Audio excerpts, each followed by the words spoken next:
headline. I dealt with it on my show today for an hour, but I wanted to get your take as a pastor. Look at this headline. Google CEO says he doesn't fully understand how new artificial intelligence program called Bard works after it taught itself a foreign language it was not trained to and cited fake books to solve an economics problem.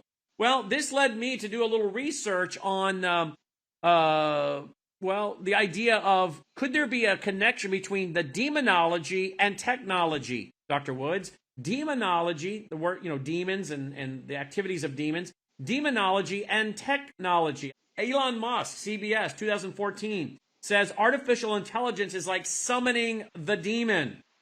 And then he goes on, Forbes does, to say, have marketers struck a devil's bargain with artificial intelligence? And then I found this article from back in 2021 by Joe Allen titled Elon Musk and the Pagan Witch Who Summoned a Computer God.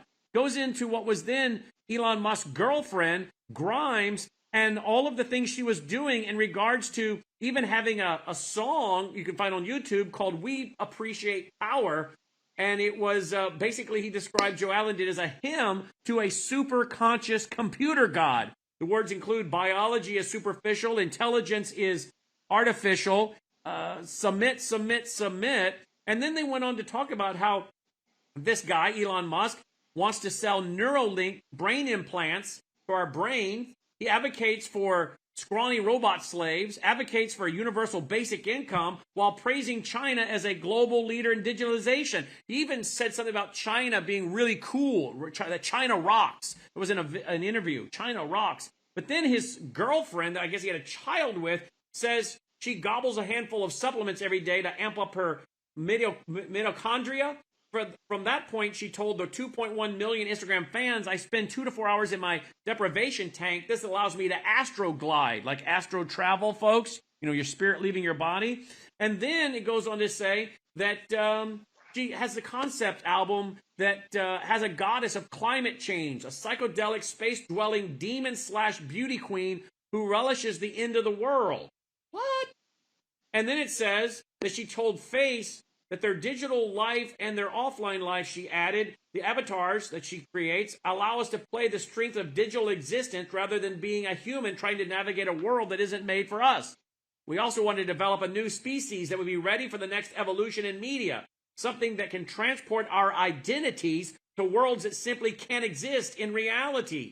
By the way, it makes you wonder with these transhumanists like Elon Musk, if they're really planning on loading their brain, their mind up to these computers and living, forever in the metaverse, if you will. This leads to the question, Dr. Woods, demonology and technology. Do we see it anywhere in the Bible where they merge? And is it possible that these people that think they're talking to artificial intelligence, and maybe one day, these things are communicating regularly, they're not talking to artificial intelligence in some cases. They're talking to demons. In old school, they used to grab a Ouija board. It's of the devil. Don't recommend it. That would be analog technology, talking to a demon or a past relative, quote, it's really a demon, through a Ouija board. Now they're going to do it through artificial intelligence and that relative who has loaded their brain or mind up to the internet. Or maybe it's just they want to talk to artificial intelligence. What if they're not talking to artificial intelligence? What if they're talking to a demon? Is any of this plausible with the merging of demonology and ideology? Pastor, lawyer, president seminary, pastor, Dr. Andy Woods? Yeah, let me just give you 3 quick examples. Number one, Nazi Germany. I mean, they were involved in some heavy stuff in terms of experimentation, genetic experimentation. And that society, I think it's pretty well documented, was a heavily occultic society. Adolf Hitler's voice would change when he spoke to the masses. I think that can be proven. And that demonstrates that he was heavily connected to the occult. My second example would be the days of Noah. That, again, was a heavily technologically advanced society. In fact, when you go to Genesis 4, you'll see that they were using bronze and iron simultaneously. And of course, post-flood, you had the Bronze Age and then the Iron Age, but they had both simultaneously at the dawn of history.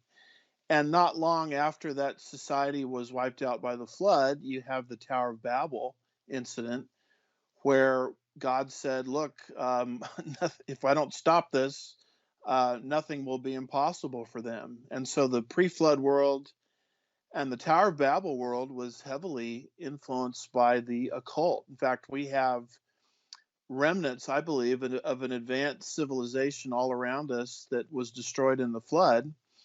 And they got these technological insights, I think, from the demonic realm. And then the third example I'll give is where I think history is headed. It's into Revelation 13, where you're going to see a statue in a temple that speaks. And then you're going to see an economy where no one can buy or sell unless they receive some sort of mark or insignia on their right hand or their forehead.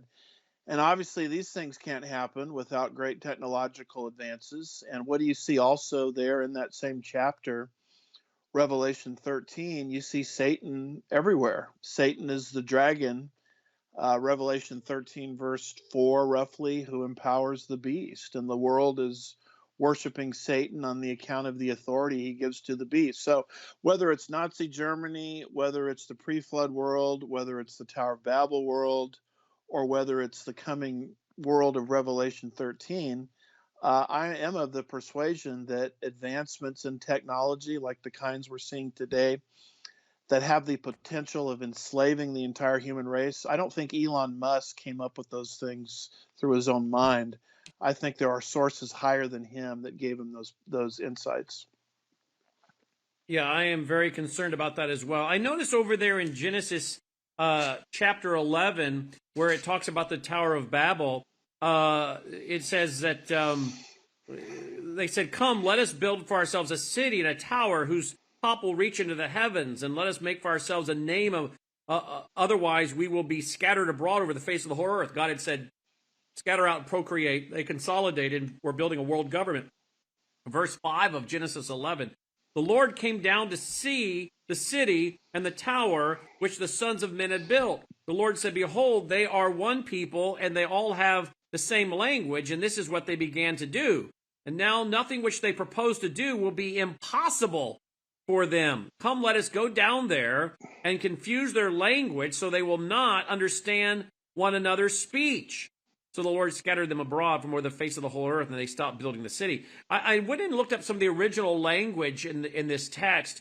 Whatever they would set their mind to do, they would not be able to accomplish. They'll be able to accomplish. Nothing they set out to do will be stoppable. They're going to be able to do a lot. In fact, the language seemed to be nothing will be inaccessible to them. Nothing will be inaccessible. They'll be able to access a lot. I got me to thinking, where are they accessing some of this from? We know there's a Tower of Babel. This is part of an occultic system going on there. Makes me wonder if they were accessing demonic information that helped them with some of their technology and their skills and what they were doing. What say you? I completely concur. In fact, Babel in Hebrew is a compound word coming from two words, making up one word. Bab means gate, El means God. In other words, to quote those great theologians, Led Zeppelin, they were they were building a stairway to heaven. They were literally building a stairway to heaven. I mean, it was occultism on the highest level, and that's how they were able to do what they were able to do. That's how they were to access, information and technology that gave them the ability to do something ahead of their time. And so Nimrod, who was the architect of this entire system, is a prefigurement of the coming Antichrist. And so, what Nimrod did, the Antichrist will reproduce, we actually believe, in the same part of the world between the Euphrates and the Tigris. And I think that's what Revelation 13 is saying. The Antichrist is going to have all this technology at his fingertips, talking statues, enslaving the masses with, what looks to be some kind of form of microchip technology. And where did he get that knowledge from? He didn't just, get it by going to MIT. I mean, he got it because he was trafficking in the realm of Satan himself. Revelation 13, verse 4 indicates that, which was exactly what Nimrod was doing at the Tower of Babel. And so I think a lot of these technological insights that people attribute to human beings, I'm talking about the capacity to enslave the masses. was handed off to them from higher powers, which are really lower powers masquerading as higher powers, because Satan himself Yeah. comes as So an angel of light. what do you think then? Do you agree with me that some of these people may be thinking they're engaging with, in the whether now or in the future, engaging with a chat bot or some kind of artificial intelligence? But could a demon and Satan co-opt these things and make people believe that's what they're talking to, and they're really talking to demons, which is why these things know some things that they haven't even been trained to know yet? Yes, in some cases, I believe that can happen. I also believe that these chat things that you're talking about can be programmed with bad information. Let me just give you one example. We had a fellow who follows our ministry who's in the tech world, and he got into a conversation with this chat thing related to Babylon. And he has the correct view of Babylon, and he kept asking questions about Babylon, and the machine had been programmed with the information that Babylon is not literal, it's allegorical. Most scholars take it as allegorical. And so he was having a conversation with something that had been pre programmed to give him rigged answers. And he actually sent us the printout. Is fascinating. My wife read through the whole thing and sort of summarized it for me, a whole printout of this conversation that this very, very smart individual was having with this machine, getting what he knows were pre-programmed rigged answers. So either it's fallen humans Oh, entering something into the machine, but where are these fallen humans getting these ideas? I mean, if what you're saying about Elon Musk and his significant other are true, obviously they're trafficking in the occult. And well, here's yes, what she said. She went on to describe. She said this: the existence of consciousness seems like God to me. Maybe we've been looking outside ourselves for an answer, but perhaps we're the answer. Or maybe we're in a simulation that is more purposeful, being run by someone with a plan. Kind of interesting to see how she may have influenced him. Final question. Steve Bannon says, hey, maybe the Antichrist will be artificial intelligence. I think the word that is used for the Antichrist, pull that music down. I think the word that is used for the Antichrist shows that that's an actual man. But here's where Steve might find interesting. I bet that image that's set up in the temple by the false prophet could be artificial intelligence that speaks words of blasphemy. Correct, Andy? yeah, he will have the number of a man. The Greek is anthropos, Revelation 13, verse 18. Clearly a human being, but that doesn't mean he won't have at his fingertips artificial intelligence capable of enslaving planet Earth. Or the false or that image that is set up in the temple to speak blasphemy. That could be artificial intelligence, right? That and the whole mark of the beast. So Revelation 13, if you're looking for artificial intelligence in Bible prophecy, those are the areas I'd send you to. The talking statue that you just mentioned and the worldwide mark of the beast system. So demonology and technology in the Bible in the past, in the Bible in the future.